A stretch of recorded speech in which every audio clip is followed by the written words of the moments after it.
안녕하세요. 오늘 강의를 맡은 사회탐구 영역 강사 배인영입니다. 수험생 여러분, 벌써 4월이죠. 자, 우리 바깥에는 벚꽃이 만개하고 겨울 내내 움츠렸던 우리 마음들도 지금 굉장히 싱숭생숭해지고 있는 시기 아닌가요? 우리가 날이 점점 따뜻하면 따뜻해질수록 우리 수능이랑은 더 가까워지는 거예요. 자, 그러면 이 고3 수험생의 경우에서는 이 4월 벚꽃이 다 떨어지면 곧 우린 중간고사를 보게 되죠. 이 중간고사가 끝나면 또 우리 6월 모의고사를 보게 되고 방학, 이렇게 시간이 금방금방 흘러가게 되는데요. 특히 수시를 준비하는 학생의 경우에는요, 이 수시를 준비하는 기간이 훌쩍 지나가 버리면 우리가 금방 수능을 만나게 되는 거예요. 자, 우리 이제 굉장히 짧은 시간 동안 수능을 준비하게 되는데요. 한 발짝 앞으로 다가온 이 수능을 대비해서 우린 어떻게 이 수능을 준비해야 하는지에 대해서 한번 얘기해 보고자 해요. 자, 이 짧은 시간 동안 최대한 전략적으로 우리가 이 수능을 대비해야 할 것 같은데요. 남은 기간을 최대한 효율적으로 세우기 위해서 먼저 가장 중요한 건 본인의 학습 수준이 어느 정도 되는지에 대한 전략을 짜야 하겠죠. 자, 이런 전략을 짜기 위해서 가장 먼저 첫걸음이 우리가 3월 모의고사에 대한 분석이 전제가 되어야 할 것 같아요. 이 오늘 3월 학력평가에 대한 분석을 통해서 나는 어느 정도의 수준이 있는지, 그리고 내가 앞으로 어떤 방법으로 공부를 해야 하는지에 대한 전략을 짜기 위해서 제가 도움을 드리고자 합니다. 자, 그럼 TBS 기적의 TV 상담받고 대학 가자. 3월 학력평가, 사회탐구 영역 분석, 일반사회와 윤리 영역 지금 시작하겠습니다.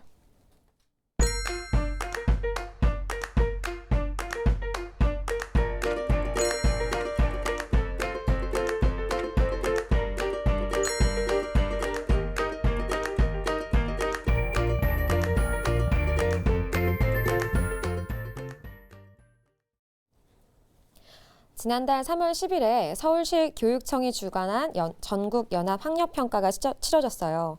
고3 수험생으로는 처음 치러진 모의평가이기 때문에 여러분 기분이 굉장히 남달랐을 것 같은데요. 이 3월 학력평가에 여러분 만족할 만한 성적을 거두셨나요? 이 3월 학력평가를 치르고 이 학생 여러분들께 가장 많이 받는 질문들이 있었어요. 선생님, 3월 학력평가 점수가 정말 수능 점수인가요? 저는 이 점수를 계속 1년 동안 받게 되는 건가요? 3월 학력평가 점수가 그렇게 중요한가요? 이런 질문들을 굉장히 학생들이 많이 해주는데요. 흔히들 이 3월 학력평가 점수가 수능 점수다, 또는 이 등급이 끝까지 갈 등급이다라고 얘기하시는 분들이 계세요. 근데요, 이 사회탐구 영역에 관해서는 이 사회탐구 영역을 고3 수험생 때 처음 시작하는 학생들이 굉장히 많아요. 근데 3월 학력평가 같은 경우에는 범위는 전범위에 해당하거든요. 따라서 이 3월 학력평가에서 좋은 점수를 받기가 그렇게 쉽지는 않았을 거예요. 따라서 이 실력이 과연 본인의 실력일까에 대한 의문점 하나, 그리고 3월 학력평가 같은 경우에는요, 여러분만 치는 거지 이 재수생과 N수생이 함께 치르는 시험이 아니라는 것이죠. 그러면 내가 전국의 모든 수험생들과 비교해 봤을 때 내가 어느 정도의 수준인지를 가늠하기는 좀 어렵다는 거예요. 따라서 이 3월 학력평가 같은 경우에는 우리가 너무 좌절하지도, 그렇다고 이걸 간과할 수도 없는 이 점수잖아요. 그럼 우리는 이 3월 학력평가의 점수를 어떻게 이해해야 할까요? 자, 우선 우리 3월 학력평가 같은 경우에는요, 2009년 개정 교육과정이 적용이 됐어요. 그래서 이 2017년 대학 수학능력 이 시험 체제로 도입하는 첫 번째 시험이고요. 이 개정된 수능 유형과 분위기를 우리가 접해볼 수 있는 시험이었거든요. 그러면 어떠한 변화가 있는지 간략하게 소개해 드릴게요. 이 국어와 영어는 공통 유형으로 출제가 되고요. 이 수학은 가형, 나형으로 선택이 가능하고, 한국사 같은 경우에는 우리가 필수 응시 영역으로 변화하였죠. 그리고 고등학교 1학년 영어와 한국사 같은 경우는요, 이 절대평가로서 이 원점수와 등급을 기재하게 되고요. 이 고3의 한국사도 마찬가지로 이 원점수와 등급으로 표기가 됩니다. 나머지 영역 같은 경우에는 표준 점수와 백분위, 등급이 함께 기재되죠.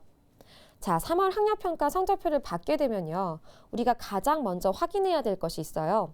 어떤 부분을 우리가 확인해야 되냐면, 첫 번째는 이 실제 원점수보다는 표준 점수와 백분위를 확인하는 것이 가장 중요합니다. 자, 표준 점수와 100분이라는 것은요.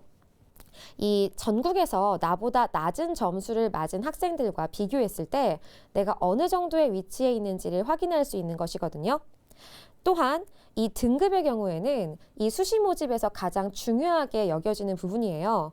그래서 이 최저 학력 기준으로 이 등급이 사용되기 때문에 본인이 목표하는 대학과 이 최저 학력 기준의 등급이 어느 정도인지, 그리고 자신의 수준이 어느 정도인지의 등급을 파악하는 게 가장 중요하겠죠. 자, 그래서 이 이외에도 이 세부 영역별 득점과 전국 평균 정도, 그리고 보충학습이 필요한 문항도 함께 기재가 되는데요. 이 중에서 보충학습이 필요한 문항 같은 경우에는요, 이 문항 번호의 각각의 경우에서 이 평균적인 정답률이 그렇게 낮지 않았는데도 불구하고 내가 틀렸던 문항을 얘기하는 것이에요. 이걸 미루어 봤을 때, 아, 내가 이 부분의 학습이 좀 부족하구나를 깨달을 수 있어야 되는 거죠. 자, 우리가 이 3월 학력평가를 다른 사람보다 잘 보고 못 보고는 그렇게 크게 중요하지가 않아요. 다만 이 3월 학력평가의 결과를 통해서 내가 어떤 부분이 취약한지, 그리고 보충적으로 더 학습해야 할 부분은 어떤 것인지를 확인할 수 있는 이 기회였겠죠. 자, 이 3월 학력평가를 통해서요, 우리는 어떤 부분을 더 보충해야 하는지, 그리고 각각 이 과목별로는 어떠한 유형을 나타내는지에 대해서 조금 더 자세하게 학습해 보고자 합니다. 자, 이제 본격적으로 이 3월 학력평가의 결과와 과목별 또 출제 유형별 분석을 한번 해보고자 합니다. 자, 이 3월 이 학력평가 같은 경우에 사회탐구 영역은요, 이 한국사 필수 과목 전환으로 인해서 각각 이 과목별 군으로 과목이 변경이 되는데요. 자, 첫 번째 일반 사회 계열 같은 경우에는 법과 정치, 그리고 사회문화, 그리고 우리 경제 과목으로 나눠볼 수가 있고요. 그 다음에 지리 계열은 한국지리와 세계지리, 역사는 세계사, 동아시아사, 그리고 윤리는 생활과 윤리와 윤리와 사상으로 우리가 선택 과목이 변경됩니다. 자, 이 중에서 가장 두드러지는 현상이 있는데요. 이 보통 쉬운 과목으로 사탐 과목의 선택 과목 쏠림 현상이 나타나고 있어요. 전년도 3월 학력평가와 비교해 봤을 때에는 이 인문사회 계열 학생들이 선택한 이 가장 많이 응시한 과목이요, 생활과 윤리 과목인데요. 이 사회탐구 영역 응시자 중에서 57.1%의 수험생들이 선택을 했어요. 거의 과반수가 넘는 과목을 선택했던 거죠. 자, 그 다음에 뒤이어서 사회문화는요, 이 50.9% 전년도 응시 비율에 비해서 51%의 학생들이 선택을 했고요. 자, 한국지리 같은 경우에는 30.4%의 학생들이 응시를 했습니다. 각각 전년도보다도 조금씩 이 응시자들이 증가한 형태를 나타내고 있습니다. 가장 응시가 적었던 그 과목 같은 경우에는요, 경제 과목을 들 수 있는데 이 3.9%의 학생이 응시를 했거든요. 그러면 이렇게 응시한 사람들의 수가 다른 게 무엇이 중요한가에 대해서 얘기를 해보자면, 이 많은 학생들이 응시하는 과목일수록 보통 자신이 원하는 등급에 들어가는 게 조금은 더 유리한 경향을 보이고 있어요. 그래서 앞으로는 이 쉬운 과목으로 쏠리는 이 현상이 더 두드러질 수도 있다고 파악을 해볼 수가 있거든요. 따라서 이 점수보다는 최저 등급을 원하는 학생들 같은 경우엔 학습량도 적으면서 조금 더 쉽게 등급을 얻을 수 있는 과목이 훨씬 더 적합하다고 볼 수 있겠죠. 자, 그러면 각각의 응시 과목 중에서 일반 사회 과목의 계열과 윤리 계열에서는 어떠한 결과가 나왔는지 좀 더 자세하게 알아볼게요. 자, 첫 번째, 일반 사회와 윤리군의 입시 결과를 볼 텐데, 이 중에서 윤리군의 입시 결과부터 한번 확인해 보겠습니다. 화면 보시죠. 자, 화면을 보시면요, 이 생활관리 같은 경우에는 1등급 컷이 상대적으로 42점으로 낮았고요. 이런 경우는 이 난도가 좀 높게 출제됐다는 걸 우리가 확인해 볼 수가 있어요. 다음으로는 일반 사회 계열을 확인해 보겠습니다. 다음 화면 보시죠. 자, 화면을 보시면요, 사회문화 같은 경우에 많은 학생들이 선택했는데 이 문제 출제 난도가 그렇게 높지가 않았어요. 그래서 만점을 맞아야지만 1등급을 맞을 수 있는 점수가 됐고요. 나머지 법과 정치와 경제에서 우리가 주목해야 하는 부분은요, 이 표준 점수를 한번 보시면 70점과 73점으로 다른 과목들보다는 굉장히 높게 나오는 경향이 있습니다. 그렇다고 해서 우리가 법과 정치와 경제를 선택하면 이 표준 점수 부분에서 유리한가에 대해서는 우리가 좀 이거를 명확하게 얘기를 드릴 수는 없어요. 왜냐하면 그때그때 출제된 난도에 따라서 이 표준 점수는 변화할 수 있기 때문에 이 3월 학력평가에서는 그렇게 큰 의미를 부여할 필요는 없을 것 같습니다. 자, 다음으로는요. 일반 사회와 각 계열마다 가장 많이 선택하는 생활과 윤리와 이 사회문화 과목에 대한 집중 분석을 해볼 텐데요. 자, 먼저 생활과 윤리 같은 경우에는 이 개정 교육 과정에 의해서 교과 내용이 상당히 많이 변한 과목 중에 하나예요. 그래서 이전의 기출문제와 비교해 봤을 때 조금 다른 유형으로 출제된 문제들이 굉장히 많은데요. 첫 번째는 소비와 관련된 윤리 파트 문제와 그리고 탄소 배출권 거래제도 같은 문제들이 이전과 달리 새롭게 출제된 유형의 문제였고요. 이 이전 교육 과정에 비해서 거의 30%의 내용들이 개정되었기 때문에 이 예전 이 교육 과정과 비교해 봤을 때 뭔가 새로운 문제들을 우리가 확인해 볼 수가 있었을 거예요. 그렇지만 이 신유형이다 보니까 그렇게 높은 난도로 문제가 출제되진 않았고요. 보통은 전통적으로 가장 어렵게 나왔던 문제가 어떤 부분이냐면 환경윤리 파트, 그리고 롤스와 노직의 분배 문제, 그리고 해외 원조에 대한 시각 차이, 이런 문제들이 여러분의 등급을 가르는 문제로 출제가 되었습니다. 그러면 이 중에서도 가장 오답률이 높았던 문제들을 확인해 보겠습니다. 화면 보시죠. 자, 화면을 보시면 첫 번째 표를 보실게요. 자, 1위의 오답률이 83%나 됐었던 문제가 있었어요. 바로 이 4번 문항이었는데요. 굉장히 까다로웠던 문제로 이 수험생 여러분들이 헷갈려한 문제들이었는데 이 문제를 함께 보면서 확인해 드릴게요. 자, 문제 보시죠.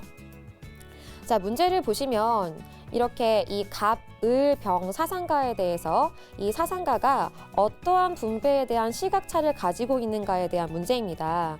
이 분배의 문제는 롤스, 노직, 벤담이라는 사상가들에 대한 문제가 가장 많이 출제되고 있고요. 이 문제를 어떻게 학습해야 하는가에 대해서는 각 사상가들에 대한 입장과 공통점 그리고 차이점을 각각 비교해서 정리하는 것이 문제를 해결하는 핵심 포인트로 볼 수가 있어요.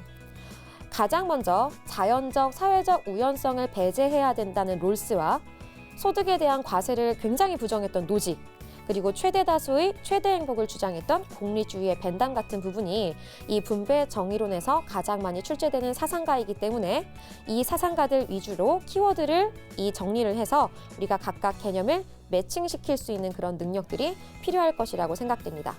자, 다음은 2위의 오답률이었던 1번 문제입니다. 화면 보시죠.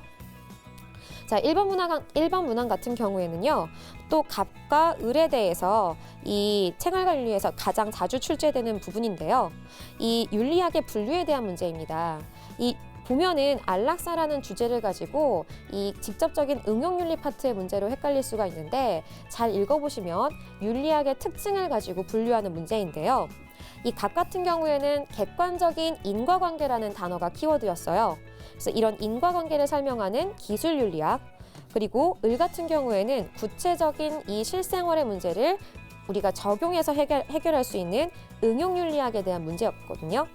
그럼 이 문제를 해결하기 위해서는 각 개념에서 각각 출제되는 키워드 위주로 이 정리해서 암기하는 게 가장 중요합니다.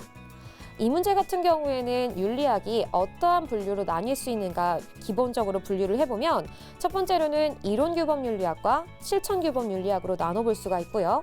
그 다음에 메타윤리학과 기술윤리학 등의 특징으로 우리가 이 부분을 정리해 볼 수가 있어요.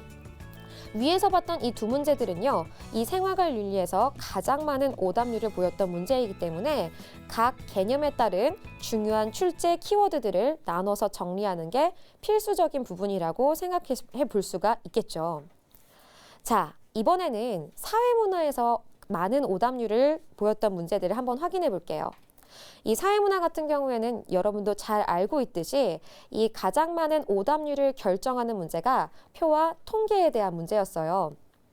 그런데 이 3월 학력평가 같은 경우에는 여러분이 처음 맛보는 이 모의고사이기 때문에 이 표와 통계에 대한 문제가 그렇게 어렵게 출제되지는 않았다는 거죠. 그래서 이 고난도의 문제가 출제되기보다는 좀 이 간단한 개념을 숙지하고 있으면은 충분히 해결할 수 있는 문제들로 구성이 되어 있어요. 오히려 이번 모의고사에서 오답률이 가장 높게 출제됐던 문제들 같은 경우에는 우리가 개념을 이해하고 각각 개념을 통해서 이 문제의 내용을 추론할 수 있는 그런 어떻게 보면 국어에서 비문학과 같이 문제를 해결해야 하는 문제들이 굉장히 많이 출제가 되었었는데요. 자, 이 출제된 주제나 내용들을 파악해보면요. 대부분 3월 학력평가에서는 지난해 수능에서 출제됐던 내용들을 연계해서 그 부분을 중점적으로 많이 출제를 하는 경향이 두드러졌는데 이번 3월 학력평가 역시 지난해 수능과 비슷한 유형과 주제들을 위주로 구성이 되어 있다는 걸 확인해 볼 수가 있었어요. 자, 그러면 이번 학력평가 같은 경우에는 사회문화의 난도가 그렇게 높지도 않았고 그리고 또 어떤 오답률이 높았는지 그 문제를 비교해보면 다른 문항에 비해서 이 오답률이 높았다는 문제들도 좀 평이하게 나왔던 경향을 보이거든요. 그래도 그중에서 가장 오답률이 높았던 선지들 위주로 다시 한번 확인해 보겠습니다. 자, 오답률이 높았던 문제들은 다음과 같습니다. 화면 보시죠. 자, 화면을 보시면요. 이 중에서 가장 높은 오답률을 나타낸 세 가지 문제가 있는데요. 이 부분에 대해서 문제는 자, 이 14번 문제라고 볼 수가 있어요. 이 14번 문제 같은 경우에는 사회 변동과 관련된 이론의 문제였어요. 문제를 보면서 함께 설명드리겠습니다. 화면 보시죠. 자, 화면을 보시면 이 문제 같은 경우에는 사회 변동과 관련된 이론을 우리가 파악해야 해결할 수 있는 이론이었어요. 이 사회변동과 관련된 이론 같은 경우에는요. 순환론과 우리가 진화론을 숙지하고 있어야 해결을 할 수가 있고요.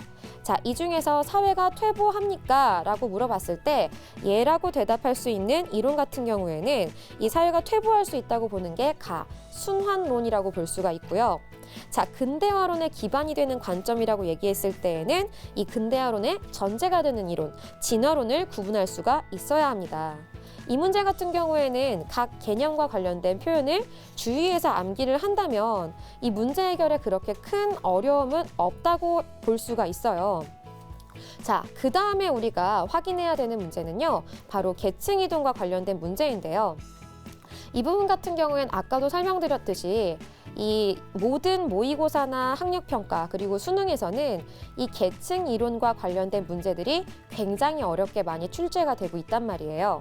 그리고 실제로 이 사회문화를 학습하는 친구들 중에서도 가장 많이 학생들이 힘들어하는 부분들이 바로 이 계층 이론과 관련된 문제를 어려워합니다. 근데 아까 설명드렸던 거와 마찬가지로 이 3월 학력평가 같은 경우에는 우리가 처음 맛본 학력평가이기 때문에 이 계층 이론이 상당히 좀 쉽게 출제된 걸로 확인해 볼 수가 있어요. 자, 다음은 문제를 보면서 확인을 해 드릴게요. 자, 문제 한번 보시죠. 자, 문제를 보시면 이렇게 A부터 B, C까지 각각의 자녀 계층에 대한 문제가 나타나 있어요. 근데 여기서 이 문제를 해결했던 친구들이 가장 많은 오류를 선택했던 부분이 뭐냐면 이 각각의 계층이 이 자녀인지 부모인지에 대한 거를 먼저 확인을 했어야 되는데 이 부분을 부모로 놓고 푸시면 당연히 오답을 놓을 수가 있어요. 그래서 이 A부터 C 계층은 무조건 자녀에 대한 계층이라는 걸 확인을 해주시고요. 그래서 각각의 세대 간 상승 이동한 사람과 하강 이동한 사람을 통해서 이 A 계층이 상층인지 B 계층이 어떤 계층인지를 우리가 확인할 수가 있어야 해요. 여기서 이 문제를 풀 수 있는 가장 큰 힌트는 바로 상승 이동한 사람과 하강 이동한 사람이 없느냐, 있느냐에 대한 것인데요. 이 문제를 보시면 A 계층 같은 경우에는 세대 간 하강 이동한 사람이 없다라고 나와 있죠. 자, 더 이상 내려가는 사람이 없다라는 걸 얘기하는 건 무엇을 의미할까요?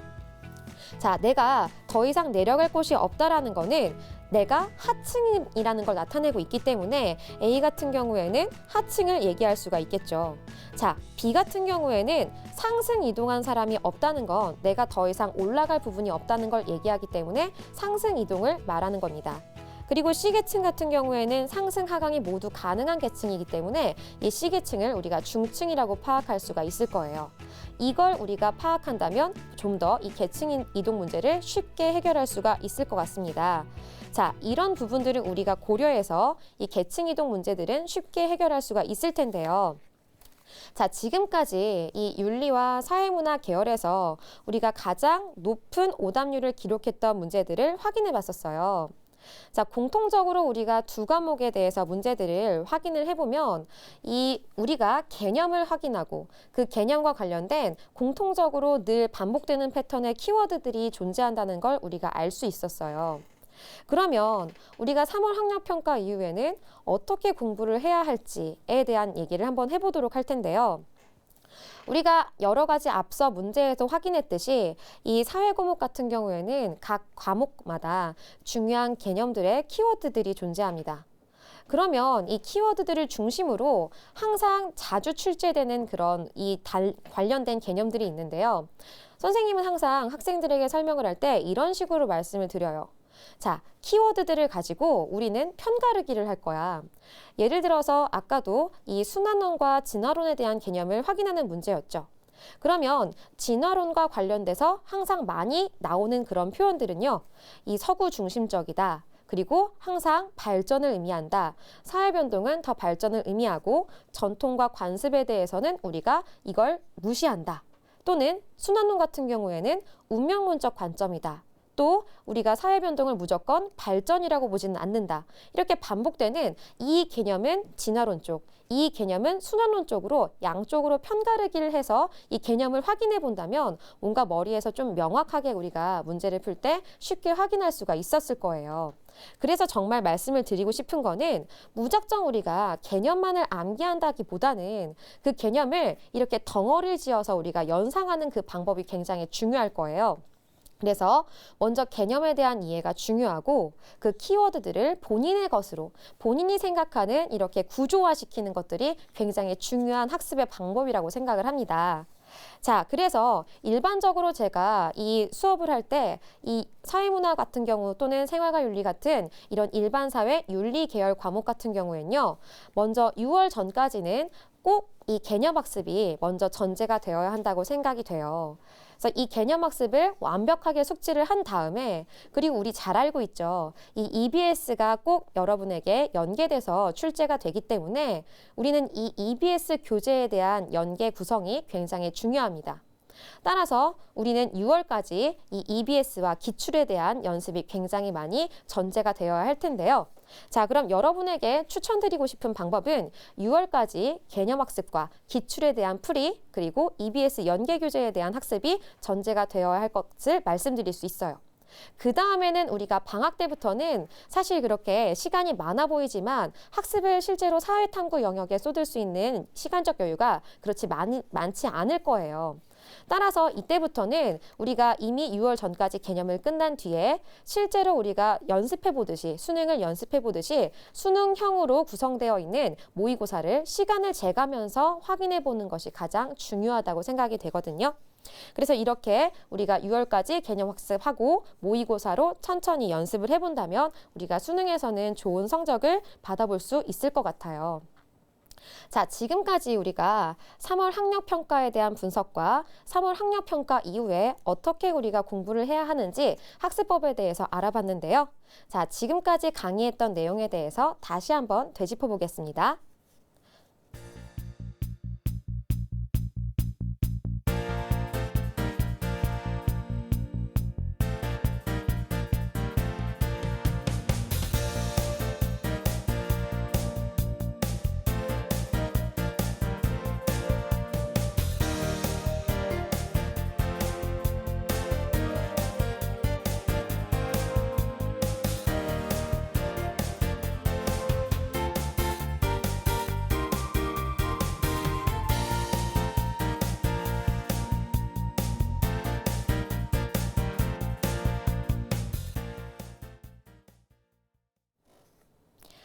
자, 우리 이제 3월 학력평가 분석에 대한 마무리를 한번 해볼 텐데요.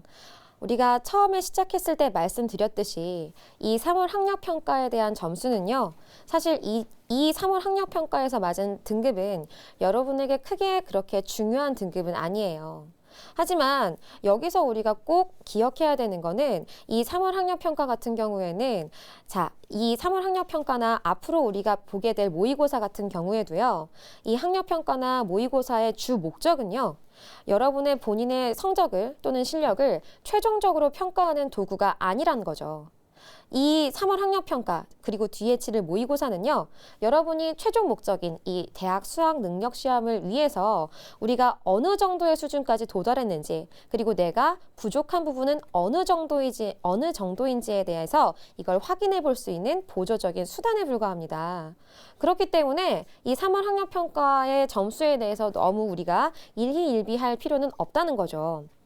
자, 따라서 우리 이 3월 학력평가에 대해서 우리가 이 좋은 성적을 받았다 또는 좋은 성적을 받지 못했다고 하더라도 우리 너무 크게 상심하지 말고요.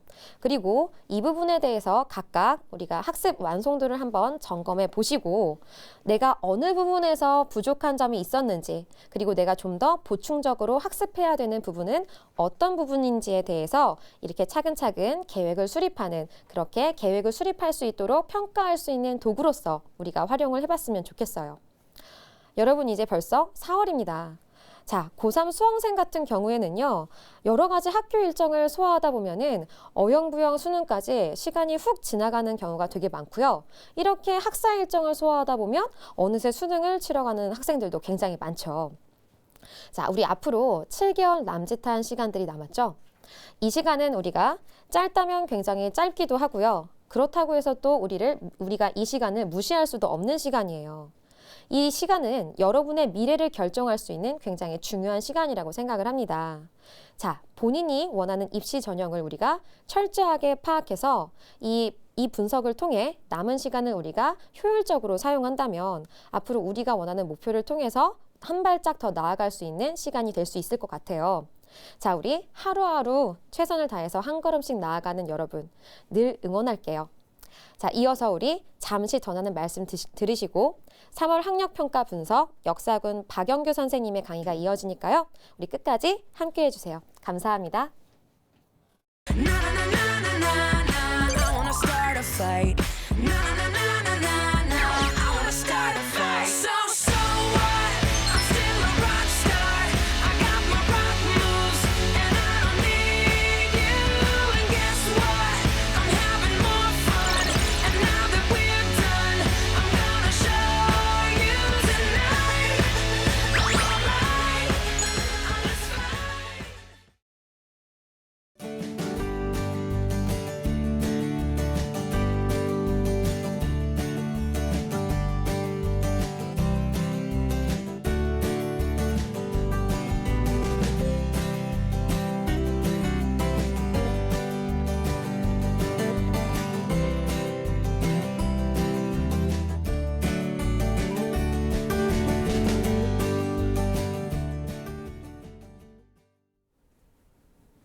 예, 안녕하십니까. 오늘 강의를 맡은 박영규 인사드리겠습니다.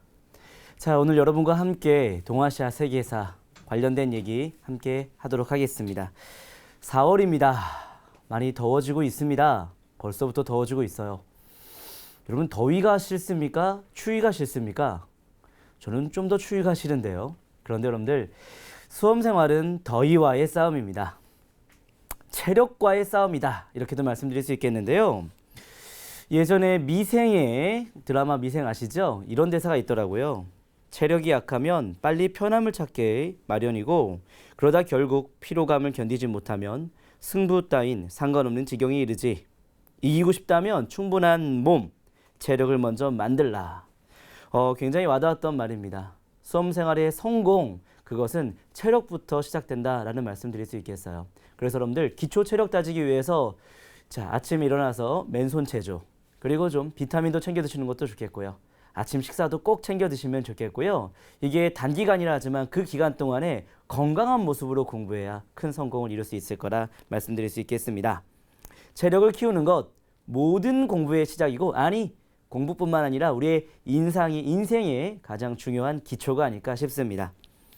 자, 오늘 저는 앞서 일반사회 윤리군 3월 학력평가 분석에 있어서 역사군 3월 학력평가 분석을 하도록 하겠습니다. 끝까지 함께해 주시기 바랍니다. 3월 학력평가 사회탐구 영역 분석 역사군 지금 시작합니다.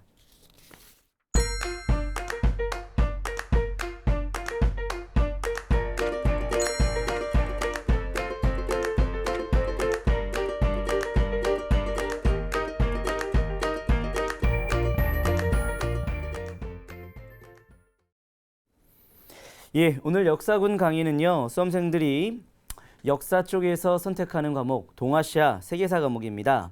한국사 과목은 이제 수능 필수 과목이 되었기 때문에 그 한국사 과목은 따로 우리 확인해 보는 걸로 하고요. 오늘은 3월 학력평가와 함께 절대 놓치지 말아야 될 문제 중심으로 이 문제를 풀어내는 데 있어서 어떠한 개념이 필요했는지 그 학습 전략을 함께 살펴보도록 하겠습니다. 먼저 3월 학력평가 동아시아사 과목부터 분석을 해보겠는데요. 탑4를 한번 마련해 봤습니다. 이 개념 반드시 놓치지 말자. 탑4 첫 번째 문제 살펴볼까 합니다. 고대 동아시아사에서 아주 중요하게 다뤄지는 인구 이동에 대한 문제인데요. 화면 보겠습니다. 자, 화면 보시면 가와 나에 들어갈 내용으로 적절한 것을 고르는 문제입니다. 기원 전후부터 5세기 인구 이동과 정치 변동에 대한 내용이 나옵니다. 만주에서는요, 부여족의 이동, 고구려의 건국, 화북에서는 오호의 이동, 그 다음에 16국의 성립, 강남 지방의 가, 일본 열도에 나가 있습니다. 강남 지방에는요, 당시 5, 16국, 북방 민족이 남하함에 따라서 강남은 결국엔 한족이 남하하게 되고 동진이 건국됐고 이 동진이 결국에는 남조로 이어지게 되는 니은이 정답이 되겠고요. 일본 열도는 당시 한반도를 비롯해서 중국에서 이동한 사람들, 도레인이라고 하는데요. 그들로 인하여서 야마토 정권이 수립되는 내용입니다. 그래서 정답은 니은과 리을, 답은 4번이 되겠습니다.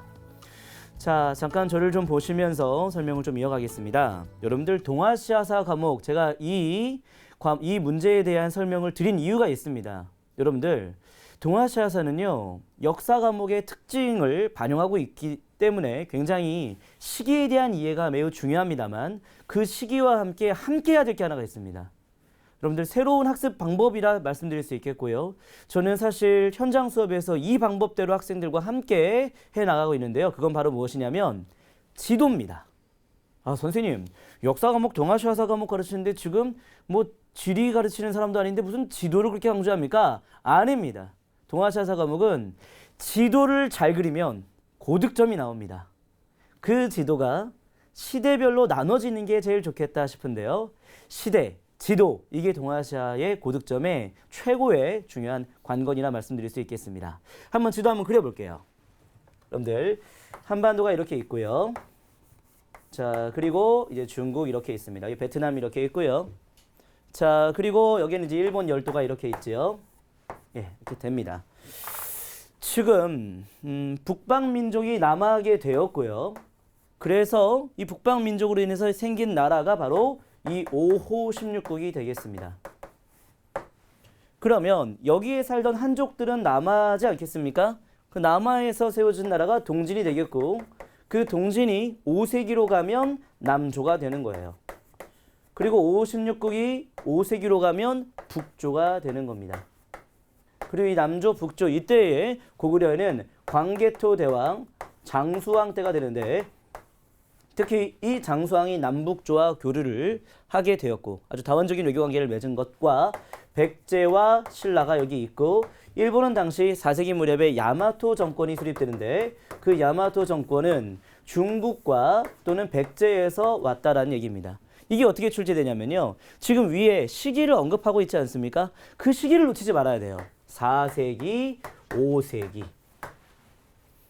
4세기에 대한 얘기를 한다면 5, 16국이 되고요. 그리고 남조에 대한 얘기를 건드리면 안 되고 동진까지 건드려야 된다는 거죠. 그리고 5세기에 대한 얘기를 한다면 남북조를 얘기하면서 장수왕을 언급해야 한다는 얘기인 거죠. 그렇죠. 그때 일본 얘기한다면 야마토 정권이 돼야 되는 거고 나라 시대 때부터 8세기가 되기 때문에 8세기 때 나라나 9세기 때 헤이안 시대 이런 얘기를 하면 안 된다는 얘기입니다. 뭔 얘기인지 알겠죠? 시기를 각 지도에서 함께 봐라. 같은 시기에 대한 역사를 지도에서 함께 봐라. 그게 동아시아에서 최고의 중요한 학습 방법인데 제가 정말 중요한 노하우를 공개했습니다. 이 방식 다 접근해도 됩니다. 이 방식대로. 그 말씀 제일 강조하고 싶었습니다. 자, 그러면 두 번째 문제 한번 살펴볼게요. 자, 이어지는 문제는 고대 동아시아의 국제인에 대한 것입니다. 화면 보시면서 설명드리겠습니다. 자, 이 문제는 미출진 승려에 대한 얘기인데 이 승려가 보시면요. 장보고를 기념하는 비석을 세웠다는 얘기도 나와 있고 일본 천태종을 이끌었던 이 절의 승려가 당에서 유학할 때 적산 법화원에 머물렀는데 장보고의 도움을 받았다는 얘기를 하고 있습니다. 자, 1번부터 4번 선지 나와 있는데요. 장보고의 도움을 받았던 일본 승려 엔닌인데요. 그 엔닌이 입당 구박 순례기를 저술한 정답은 2번 되겠습니다. 1번의 초토크 태자의 스승은 고구려 사람 해자. 자, 3번은요 현장, 4번에는 달마, 5번은 이제 해초 이렇게 되는데요. 자, 저를 잠깐 보시기 바랍니다. 여러분들 이 문제는요. 자, 인물 한 명 한 명에 대한 내용을요. 하나씩 공부하는 게 아니고요. 여러분들이 이 인물이 국제적으로 어떠한 역할을 했는지를 확인하면서 접근해야 되는 거예요. 다시 말해 지금 엔닌과 장보고 얘기하지 않았습니까? 장보고는 우리나라 사람이에요. 해상왕 장보고 아시죠? 청해진 건설했던.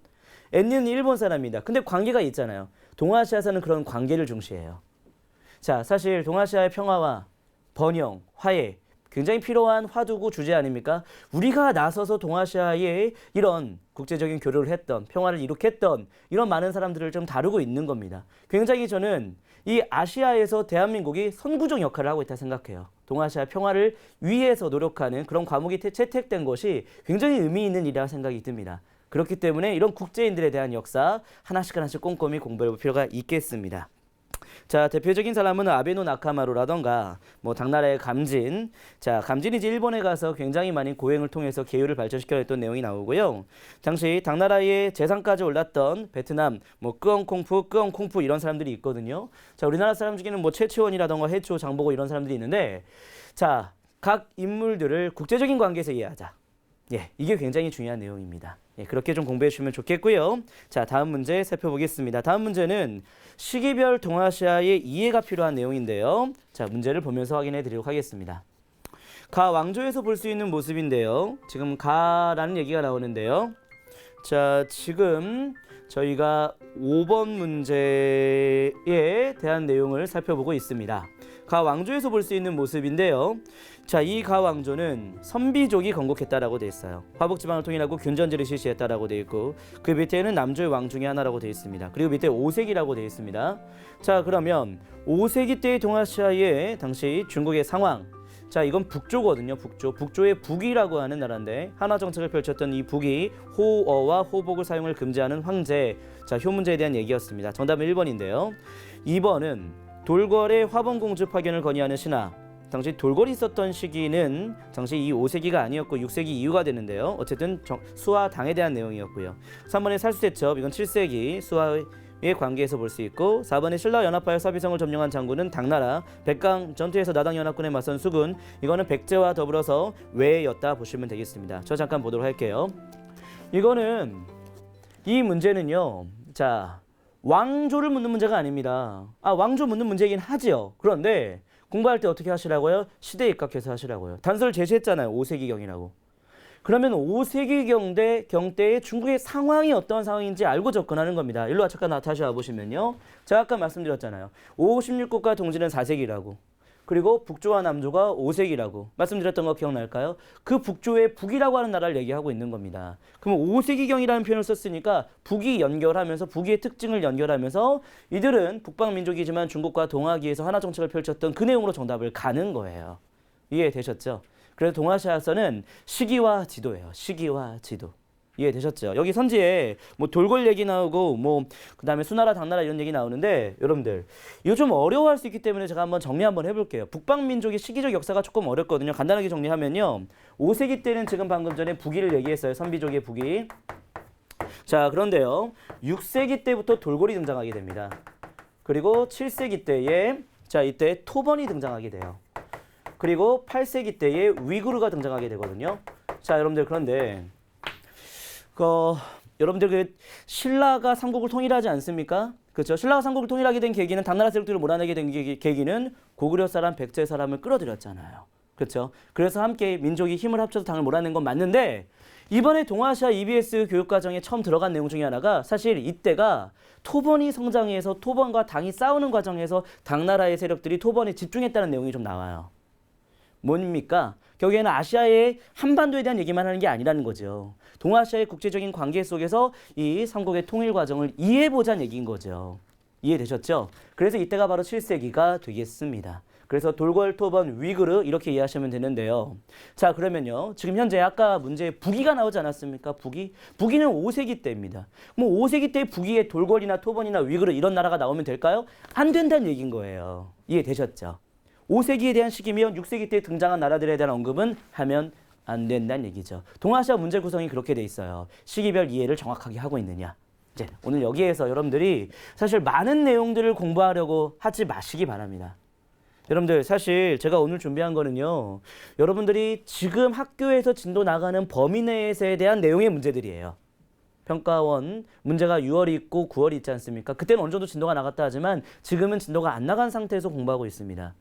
자, 배우지 않은 것들을 너무나 무리하게 많이 공부하는 것, 이건 의미 없어요. 지금 배운 것을 천천하게 하나씩 여러분이 선택한 과목에 최선을 다해주는 것. 그게 저는 고득점의 비결이라고 생각하겠습니다. 의무적으로 공부하는 거 아니잖아요. 여러분이 동아시아 과목과 세계사 과목을 선택한 거잖아요. 자신 있게 공부하시고 시기에 따라 인과관계에 따라 이해를 바탕으로 흥미있게 접근하는 것 필요하다 말씀드릴 수 있겠습니다. 마지막 문제 보면요.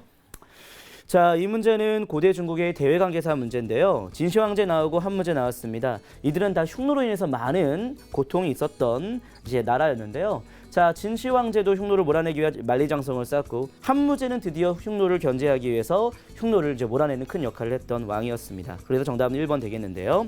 자, 이쪽으로 와보십시다. 자, 여러분들 동아시아사 과목은요. 자, 저를 좀 보시면요. 자, 우리나라와 중국과 베트남, 그 다음에 일본의 역사를 다루고 있는데요. 여기서 추가적으로 들어가는 국제관계, 동아시아 국제관계에서 들어가는 나라들이 있다면 출제 가능성이 아주 높은 나라가 되는 거예요. 그 나라가 바로 흉노예요. 그리고 아까 얘기했던 북방민족, 돌궐, 위그르, 그 다음에 이제 10세기 이후에 나오는 뭐 거란, 여진, 뭐 그 다음에 뭐 어쨌든 그 몽골 같은 경우는 대제국을 건설했다 하지만 이런 나라들의 특징들 꼭 접근을 하셔야겠습니다. 예, 그리고요. 특히 이제 뒤로 가면 갈수록 1차, 2차 대전 나오는 과정에서는 특히 미국이라던가 영국이라던가 국제적인 전쟁으로 확산되기 때문에 그런 국가들에 대한 내용도 확인을 같이 해봐야겠죠. 예, 자 이렇게 해서요. 저희가 자 3월 학력평가 문제를 통해서 동아시아 학습 전략을 살펴보았습니다. 자, 제가 내리는 결론입니다. 여러분들이 공부할 때 반드시 계속해서 생각을 하면서 공부하셔야 돼요. 공부를 많이 해서 점수 나오는 과목이 아닙니다. 동아시아사는. 동아시아사 과목은 관계를 이해해야 돼요. 관계. 알겠죠? 관계예요. 관계. 만약 예를 들어서 아까 장보고 나왔잖아요.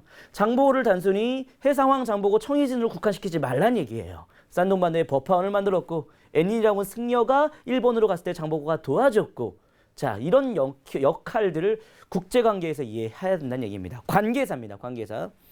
자 그리고 사실 중국사가 중심이 되는 거는 부정할 수 없습니다. 하지만 그 시기에 한국과 일본과 베트남 북방민족의 상황 함께 파악하는 것 매우 중요하다 말씀드리고요. 자 제가 강조하는 박용규식만의 동아시아 학습법 바로 지도입니다. 지도예요. 지도를 잘 그리면 절반이 끝난 겁니다. 아니 저는 지도를 잘 그리면 충분히 2등급 이내는 충분히 가능하다 말씀드릴 수 있어요. 지도를 잘 그려내는 것. 그래서 동아시아 EBS 교재에 있는 지도를 정확하게 이해하는 것. 시기에 입각해서 공부하는 것 매우 필요하다 말씀드릴 수 있겠습니다. 자, EBS 수능 특강에 부록의 연표가 있는데요. 그 연표도 개념학습과 함께 병행하는 것도 좋고요. 또 EBS 수능 특강에 있는 교재들 안에 있는 핵심 자료들이 있잖아요. 그런 것들은 하나도 놓치지 않고 샅샅이 공부하는 것 필요하겠습니다. 자 이렇게 해서 동아시아 이 3월 학력평가를 통해서 앞으로 여러분들이 어떻게 공부해야 될 것인가에 대한 방향을 잡는 데 큰 도움이 됐기를 바라고요. 이제 세계사 살펴보도록 하겠습니다. 세계사도 같은 방식입니다.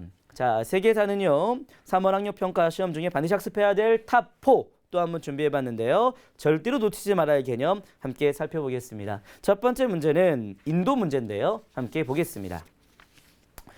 문제가 참 신선했어요. 인도 여권의 표지에 이렇게 마우리아 왕조에 대한 내용이 소개되어 있답니다. 그래서 이 가가 전쟁에 참혹함을 느껴서 불교의 바탕으로 통치하겠다는 선언을 하면서 석주, 사자상 이런 것들을 국가의 상징으로 했다는 얘기입니다. 당시 마우리아 왕조 때 아소카 왕에 대한 얘기인데요. 이분은 불교를 그만큼 강조했기 때문에 그 과정에서 불경을 정리한 산치대답 건립했다라고 볼 수 있겠습니다. 자, 사실 인도와 관련된 문제였는데요. 아주 기초적인 문제였는데요. 잠깐 저 좀 보도록 하겠습니다. 마우리아 왕조와 쿠샨 왕조를 구별하는 건데요. 저는 세계사에 대한 이해도 이 방식이 좀 필요할 것 같아요. 마우리아 왕조는 기원 전 때의 나라입니다. 자, 한번 해봅시다. 기원 전의 나라면, BC의 나라면 이때는 아직은 기원 후의 모습은 없다라고 좀 예측을 한번 해볼 수 있겠죠.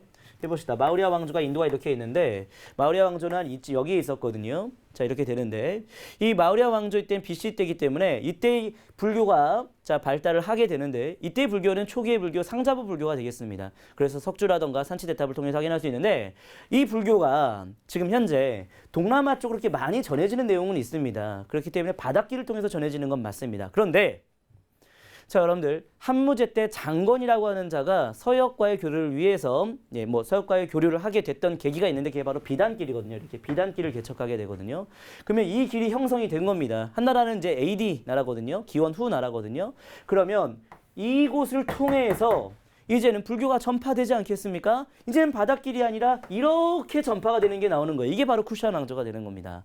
그러니까 쿠샤나 왕조는 기원 후의 왕조가 되겠고 이때는 불교를 전국적으로 전 세계적으로 확대되는 대중적인 대승불교가 나타나게 되는 거죠. 헬레니즘에서부터 시작해서 간다라부터 시작해서 이렇게 쿠샤나 왕조를 통해서 이렇게 지금 사막길 비단길을 통해서 전해지고 그것이 윈강석굴 그 다음에 룽먼석굴 중국의 북조의 어마어마한 석굴로 만들어지고 그것이 대한민국 우리나라의 통일신라의 바로 석굴암 본존불로까지 이어지게 되는 거예요. 자, 그러니까 시기를 구별하면서 이해하면 훨씬 역사가 재밌어진다. 이 말씀 좀 드리고 싶었고요. 다음 문제 살펴보겠습니다. 자, 이어지는 문제는 중국 왕조의 경제사 문제인데요. 자, 다음 화폐 제도를 시행한 왕조의 경제 상황에 대한 설명으로 옳은 것을 골라보도록 합시다. 지금 얘기하면 카이펑이라는 곳에 대한 설명도 나오고 수도 카이펑. 그 다음에 이제 철전 때문에 상거래가 불편이 많기 때문에 이와 관련된 보고를 받았던 황제는 제도를 개선하라는 명령이 내려졌고 그래서 교자를 만들었다는 얘기가 나옵니다. 교자. 자, 이제 이 교자라고 하는 화폐를 통해서 당시 시대가 어느 상황인지를 떠올려 보는 건데요. 자, 쭉 보시면 참파벼가 도입했다라는 표현도 나오고요. 그 밖에 일조편법, 상인의 회관공소, 당시 감자와 담배 같은 작물 재래, 창장강 중류의 쌀 생산이 중심지 되었다라는 표현들이 나옵니다. 자, 정답은요. 당시 이 시대가 송나라 시대였고 송나라 시대 때 베트남 쪽에서 참파벼가 들어와서 농업이 많이 발전한 정답은 1번이 되겠고요. 2번은 명나라, 3번도 명나라, 4번도 명청, 5번에 창장강 중류가 쌀 중심지가 된 건 명이 되는데요. 자, 이 문제는요. 잠깐 저 좀 보시면요. 경제적인 상황을 비교할 수 있어야 돼요. 참파벼가 도입된 적은 언제고 차가 도입된 적은 언제고 2년 3작의 윤작범 자 2년 3작이 나타나게 된 것은 언제고 이 기작이 나타나게 된 건 언제고 구별할 수 있어야 됩니다. 먼저 아까 얘기했던 2년 3작과 차 자 이런 것들은 다 당나라 때예요. 그리고 시박사가 나온다던가 비전과 행이 나온 것은 당나라 때입니다. 근데 송나라 때에 큰 변화들이 있는 거예요. 그 변화는 베트남 쪽에서 참파벼가 들어왔고 모내기가 발달했고 석탄을 통한 제철과 도자기 이런 것 등등입니다. 자, 그래서 송나라 시대 때 특히 여기서 핵심 단서는 뭐였냐면 교자였어요. 교자. 요즘 아주 핫 이슈인 분이죠. 바로 암기법이 나올 수 있는데요. 송나라 때 교자가 발달했다. 송나라 때는 교자 말고 또 회자라고 있거든요. 그래서 송나라는 송회교다 이렇게 보시면 되겠어요. 송회교. 괜찮습니까? 암기 되셨습니까? 송회교. 회자 교자 나오면 그냥 송이 되는 거예요. 송회교. 괜찮습니까? 예.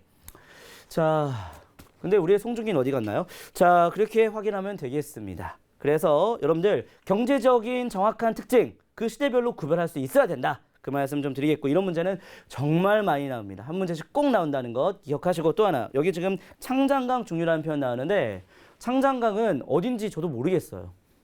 그런데 이게 교육과정이 개편되고 이번에 새로운 교육과정이 반영되는 수능이기 때문에 이 창장강은 양쯔강을 창장강으로 이번에 개정된 내용에서 포함된 겁니다. 그래서 여러분들 EBS를 아주 꼼꼼하게 봐야 돼요. 왜? 작년하고 달라진 게 많습니다. 몽골의 4제국 있거든요. 자, 일한국이라던가 킵차크한국이라던가 이런 표현 나오는데 이 한국이라고 하는 표현들이 다 울루스라고 하는 표현으로 바뀝니다. 다시 말해 기존에 공부를 많이 했던 학생들이 있을 거예요. 그 학생들은 그 실력 갖고 계속 시험 볼 겁니다. 그런데 바뀐 부분들을 확인하지 않으면 고득점이 힘들 수 있다는 얘기입니다. 그래서 개정된 부분들을 하나씩 거만하면 안 돼요. 이번 수능 거만하면 안 돼요. 나 다 알고 있어 이 정도야 아닙니다. 표현이 달라서 표현이 다르게 나오거든요. 그래서 그 표현도 좀 확인을 좀 해보시는 작업이 꼭 필요하다. 그 말씀 드릴 수 있겠습니다. 자, 다음 문제 좀 볼게요. 다음 문제는 이집트 문명과 메소포타미아 문명과 관련된 문제인데요. 다음 자료 관련된 고대 문명에 대한 설명을 물어보고 있습니다. 자, 고대 문명. 우리가 수확하는 곡식은 모두 나일강이 주신 선물이야. 그리고 파라오님의 은혜이기도 하지. 나일강 파라오. 자, 이쪽은 이집트라고 볼 수 있겠죠. 이 기본적인 상식적인 문제인데 이집트에 피라미드가 많이 나오지 않습니까? 그래서 정답은 2번이 되겠는데요. 지구라트는 메소포타미아, 3번에 모헨조다로는 인더스 문명, 올림피아 제전은 이제 아테네 쪽이 되겠고 함무라비 보전도 메소포타미아 되겠습니다. 자, 여러분들 이 문제는요. 잠깐 저를 보도록 하시기 바랍니다. 메소포타미아하고 이집트 문명에 대한 문제는 비교사적으로 물어봅니다. 그럼 비교할 수 있어야 돼요. 근데 암기하기 어려우면 최대한 연상하시는 것도 괜찮겠다 싶습니다. 팁 하나 알려드릴게요.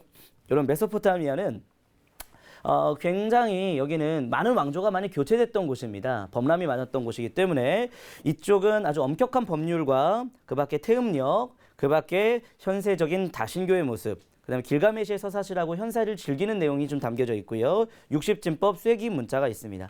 메소포타미아 이렇게 이해하는 거 어떨까요? 메소포타미아는 맨날 바뀌어요. 내가 언제 바뀔지 몰라요. 내가 언제 잘릴지 몰라요. 미생의 장글에 떠올리시면 됩니다. 자, 여러분들 장글에 아침 일찍 출근했다가 밤 늦게 달 보면서 퇴근하죠. 태음력. 괜찮습니까? 그리고 언제 그만둘 줄 모르잖아요. 현세를 즐겨야죠. 길가메시의 서사지. 그리고 하루하루 시간 1분 1초가 중요하지 않습니까? 60진법. 괜찮습니까? 그리고 진흙탕에서 살고 있는 것 같은 느낌이죠. 쐐기 문자가 점토판에 새겨졌다. 이런 표현들. 반면 이집트는 그렇지 않습니다. 태양력, 피라미드, 사자에서 10진지법 이런 것들 나오거든요. 파피루스 이런 거 나오거든요. 여러분들 이집트는 좀 안정적이에요. 그래서 정규직이에요. 정규직. 그러니까 한 5시쯤엔 퇴근해요. 태양 보면 퇴근합니다. 그리고요. 자, 죽은 이유를 생각합니다. 피라미드 사자에서 이런 내용들. 그 다음에 10진법. 예, 돈 계산 아주 잘한다 보시면 되겠죠. 월급 받아야 되니까. 자, 그 다음에 파피루스 상용 문자. 뭐 종이에다가 이 계약서 사인하고 그런 거죠. 자, 어떤 겁니까? 본인만의 암기법을 만드는 거예요. 아, 메소포타미아 나오면 이렇게 한번 연결해 볼까? 이집트 나오면 이렇게 연결해 볼까? 그리고 비교해 보면서 구별해 볼까? 자기만의 방법으로 공부하다 보면 굉장히 공부가 재밌어집니다. 그 방법도 추천하고 싶었고요. 자, 다음 문제 살펴보겠습니다. 밑줄 친 개혁이 추진된 배경으로 가장 적절한 걸 고르는데요. 여기서는 쭉 보시면 이 개혁이 벌족파의 반대로 실패했다라고 되어 있습니다. 이 사람은 이제 호민관으로 선출됐던 인물인데 많은 개혁을 자연농계 육성을 위한 개혁을 시도했던 사람입니다. 그라쿠스라는 사람인데요. 자, 이 그라쿠스는 당시 포이니 전쟁 이후에 라티품 디움의 현상, 대농장이 확대되는 이 현상을 개혁하기 위한 시도가 있었지만 실패했던 상황으로 볼 수 있겠습니다. 그래서 로마 카르타고의 전쟁, 이게 포이니 전쟁인데요. 이 전쟁 이후에 자연농이 몰락한 현상을 극복하기 위한 거로 정답은 5번 갈 수 있겠습니다. 그런데 1, 2, 3, 4가 다 라티품 디움 이후의 현상으로 볼 수는 없는 겁니다. 자, 그래서 정답은 5번 되는데요. 잠깐 져보도록 합시다. 자, 정치사 파티에서 출제되는 방식 중에 하나는 인과관계입니다. 이거 다음에 뭐가 나오고 이거 다음에 뭐가 나오고. 그래서 암기 가지 마시고 그 전후의 맥락을 정확하게 이해해야 됩니다. 여러분들 대농장을 소유해요. 그래서 사람이 자 송곳 하나 꽂을 데가 없다라는 그런 시기입니다. 그때의 개혁적인 활동이 나올 수 있죠. 하지만 당시 보수 세력 대토지를 갖고 있는 사람들로 인하여서 실패하는 모습들도 확인할 수 있겠습니다. 그래서 정답은 5번으로 갈 수 있는 겁니다. 자, 특히 로마와 그리스, 그 밖에 이제 서양사를 비롯해서 중국사, 시대별로 이해해야 될 것들을, 전후관계를 이해해야 될 것들 암기로 가지 마시고 전후관계 맥락에 따라서 공부하면 훨씬 더 공부가 재밌지 않을까, 그 말씀 드릴 수 있겠습니다. 자, 이렇게 해서 저희가 3월 학력평가 문제로 보는 세계사 학습 전략 살펴보았습니다. 세계사는 중심 개념이 변하지 않아요. 세계사는 시대적 특징을 정확하게 파악하면은요, 굉장히 놀랍게 고득점이 나올 수 있습니다. 그리고 또 하나, 너무 멀리 바라보지 마시고 지금 배운 범위 차근차근 하나도 놓치지 않고 공부하는 게 중요합니다. 그리고 자료를 꼭 참고하면서 공부해야 되고요. EBS 수능 특강의 사료, 사진, 지도 살펴보면서 정치 발전, 자, 인과관계를 통해서 공부하면 흥미있게 접근할 수 있을 거라 생각합니다. 자, 지금까지 3월 학력평가 동아시아 세계사 분석과 함께 학습 전략에 대해서 강의를 해드렸는데요. 지금 저희가 진도 거의 나가는 부분들에 대해서만 살펴봤습니다. 이제 하나씩 더 접근할 때에도 지금 제가 말씀드렸던 이 접근 방식 좀 받아들이면서 공부하면 훨씬 더 흥미있게 공부를 계속 할 수 있지 않을까 싶습니다. 강의를 마무리하기 앞서 지금까지 강의했던 내용 다시 한번 되짚어 보겠습니다.